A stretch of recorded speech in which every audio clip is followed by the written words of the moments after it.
Hey, what's going on, guys? It's your boy, Nerd Mode On, and I'll be doing a gameplay commentary over some Battlefield 4.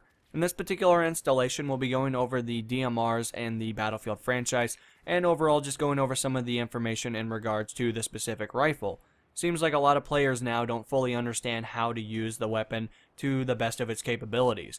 The DMR class is a mixture between two different classes, and it only makes sense to try to use it in the engagement that it's designed for, which is what I'm hopefully going to be able to provide you guys with some information and just give you guys a better idea of how the weapon should be used. So jumping right into it, we'll start things off with just kind of going over the weapons that it is familiar with. So you guys have the assault rifles on one hand, which are great for pumping down a very good amount of lead down range. Maybe not as much as an LMG, but they're definitely pretty sufficient in that category.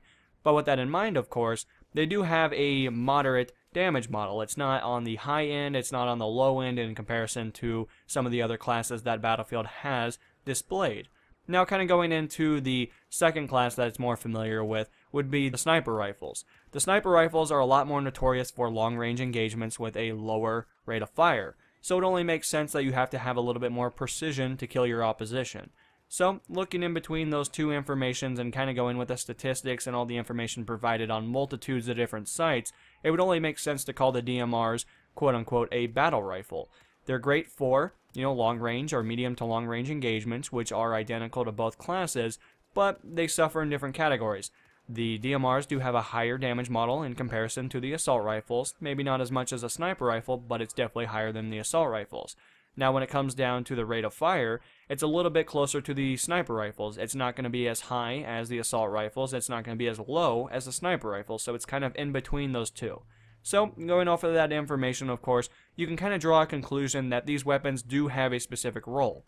They are designed for medium to long range engagements, and if you can use the weapon in that specific circumstance, you're going to find that you're going to be very successful. So, of course, with all this information, kind of just going over the history of how the weapon was fundamentally designed and overall how you should be using it, you can kind of draw the conclusion that you're going to be very successful if you try to stay at bay, if you try to engage your opposition at a little bit more of a different kind of range.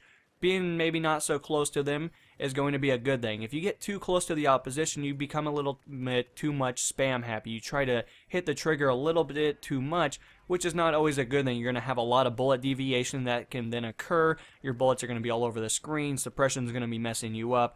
And that's just not what this specific weapon's designed for. That's something that would be a little bit better handled in a PDW or maybe an assault rifle category. So, of course, trying to stay like a sniper rifle player is going to be a little bit more successful, but you don't have to be as defensive.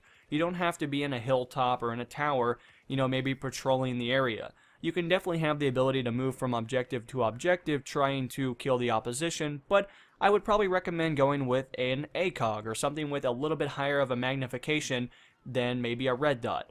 I figure if you go with a red dot, you're going to be trying to play too aggressive. You're not going to try to use the class in the way that it's designed for. You're going to try to make it, a different kind of a weapon, and it's not going to be able to work the way you have anticipated. So, of course, using a magnification sight is going to be very successful. You don't have to go with something super high-end, but I would definitely recommend an ACOG. I think you'll be very successful by itself.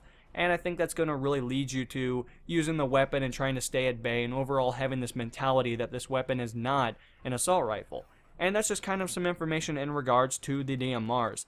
I figured I'd kind of get this video out just to talk with you guys a little bit. I'm curious to see what you guys use the DMRs for. Are you guys a very aggressive player, or do you guys use it more of a sniper rifle?